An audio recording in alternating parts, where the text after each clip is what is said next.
ముందుగా నా జయభీములు. ఎందువలంటే ఈ రోజు సుదినం.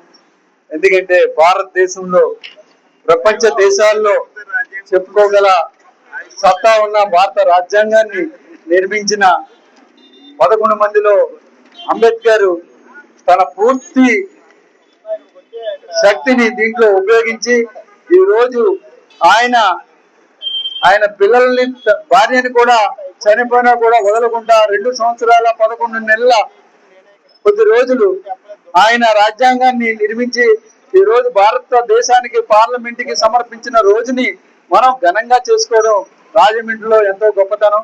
ఎందువల్లంటే ప్రపంచంలో కొన్ని రాజ్యాంగాలు ఎన్నో రకాలుగా మార్పులవి మరలా ఆ రాజ్యాంగాన్ని వద్దనుకునే స్థితిలో ఉండగా ఈరోజు అతి పెద్ద దేశమైన అన్ని మతాలు సమానంగా జీవించగల శక్తినిచ్చిన ఈ రాజ్యాంగం బైబిల్, ఖురాను, మహాభారతం కంటే చాలా గొప్పదని నేను మీ అందరికీ తెలియజేసుకుంటూ ఈ అవకాశం ఇచ్చిన మీ అందరికీ జై భీమ్ తెలుపుకుంటూ సెలవు తీసుకుంటున్నాను. Thank you.